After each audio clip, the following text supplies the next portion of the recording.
Namaskar, RVD here. A very warm welcome to my YouTube channel. We are into my playlist Programming in C Sharp. It's the sixth video which will be on operators.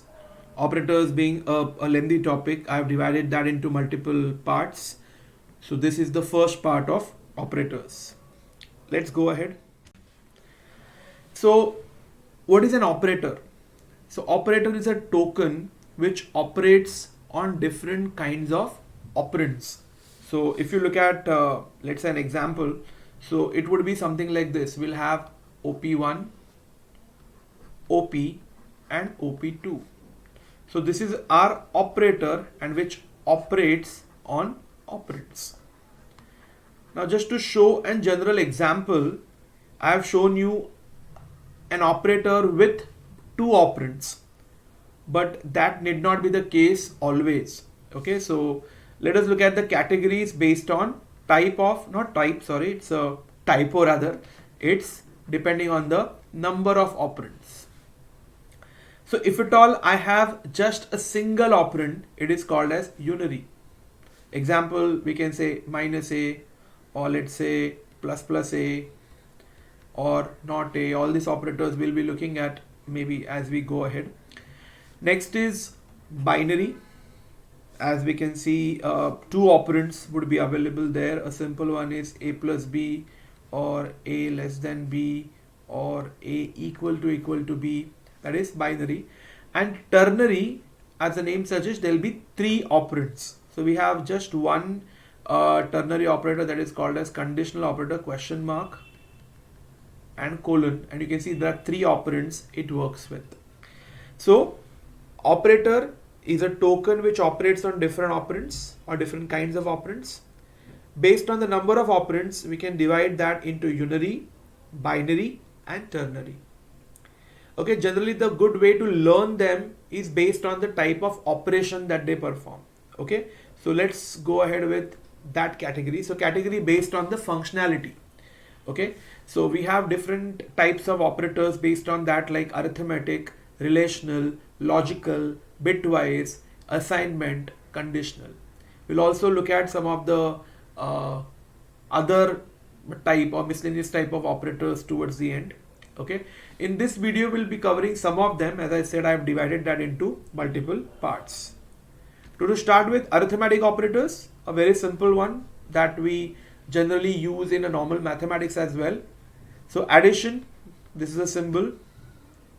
Subtraction, multiplication, the symbol is asterisk. It is not similar to normal maths.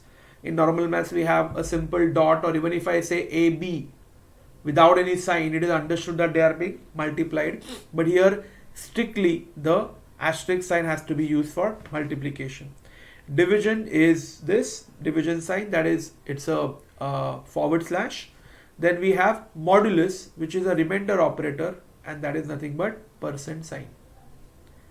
Okay, now out of all these things, except modulus or the remainder operator, all can work with numbers, that is numeric type, that is integer as well as floating type. If at all both of them are integer, you are working with both integers, then they will produce result also integer. Even if one of them is fraction, let's say by default it is double, so it will produce a double result. Whereas modulus is supposed to be used with integer because it is something to deal with remainder of the number or of the division. Okay, to just give an example, I don't think addition, subtraction, multiplication needs any formal example. Division, see, the rule is like, suppose I have to go for 20 divided by 8.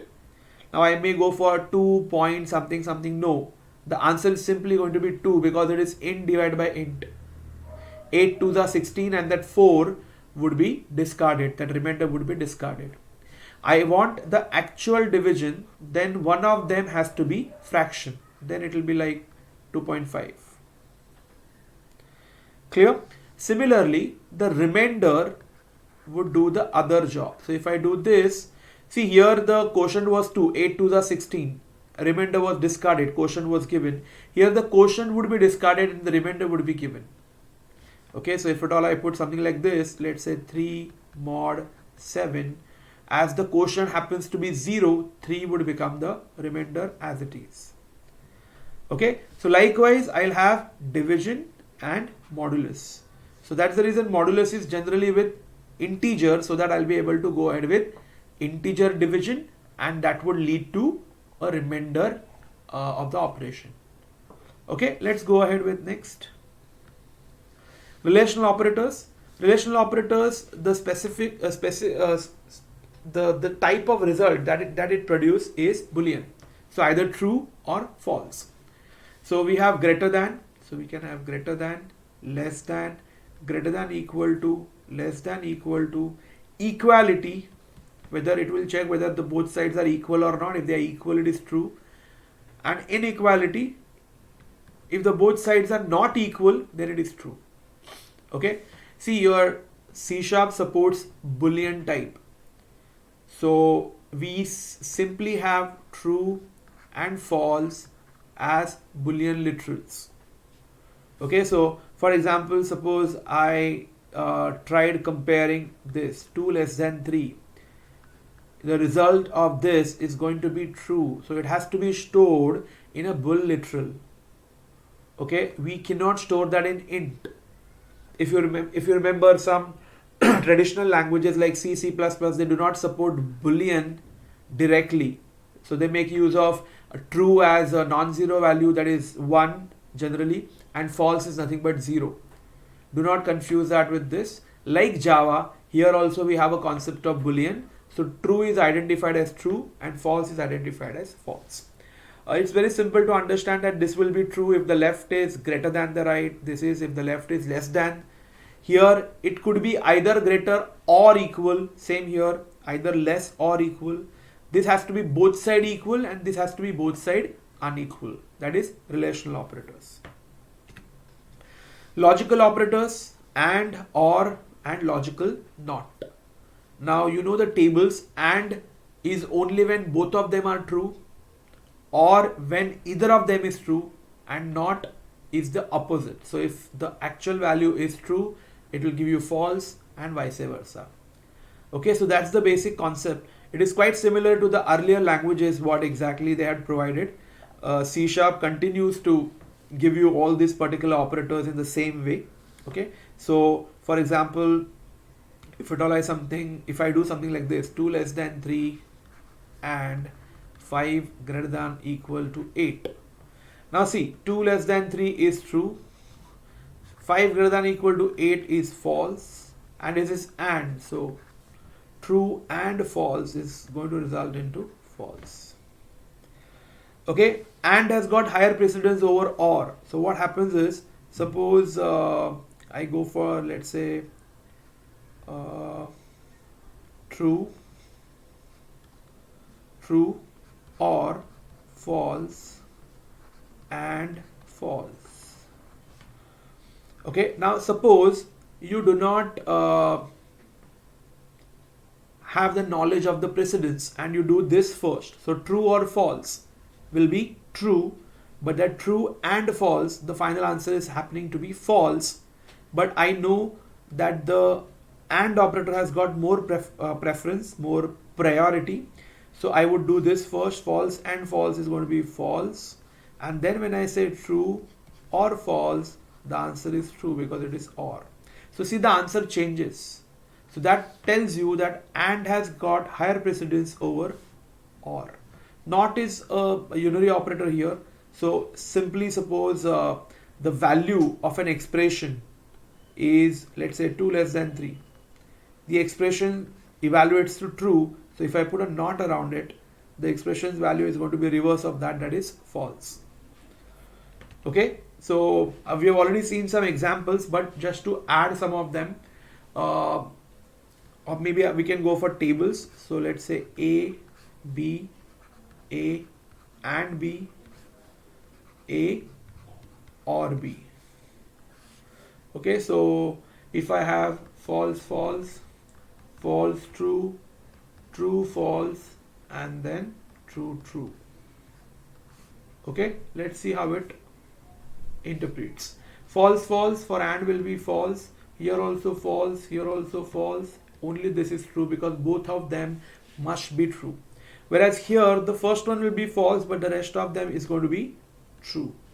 So can we say your AND, logical AND, is like the series one? That means all of them must be connected, then only there will be a current flowing. So it's like a series connection. I don't know whether you're getting the analogy. Whereas OR is like a parallel connection. You know, in parallel, even if any of the branch is connected, there will be a current flowing. So it has to be either of all. Right? So that could be one thing one should be clear with. Now, AND has got a special feature that if one of the side of AND is false, other side, let that be anything, answer is going to be false. Whereas one side is true and other side is X, you know what will be the answer? It will be X. It depends on the other side. You can obviously pause the video and try to understand what I said just now. False and anything is false. But if it is true and if the other side is also true, answer is true. But if the other side is false, true and false is false. The same can also be written for OR. That is, if I have true or anything, the answer is going to be true. But if I have false or anything, the answer is going to be that anything. Okay. Likewise, obviously you can take some examples and check. You can very well have some small statements created that can be executed, and you can check the answers. So I guess we had enough discussion on logical operators. So that completes the first part of the operators. Just to summarize, we had seen what is operator, token which operates on operands. Depending on the number of operands, we had divided that into three categories, that is unary, binary and ternary. Then we had seen the arithmetic operators. If you have seen, all of them were binary. We had specifically seen the difference between the division and modulus, the remainder operator. Then we had seen relational operator, which results always into a Boolean value. And in C# we had seen that Boolean is separately treated as true and false. Then we had seen logical operators, logical AND, logical OR, logical NOT. We had seen the tables, we had seen the examples, and we had seen how exactly expressions can be created using logical operators. Okay, we will be looking at many other operators in the further parts of the videos. So the remaining operators will continue in the next video. As far as the current video is concerned, we had done with the initial part of the operators. So that's it from my side. Thank you and wish you a very happy learning.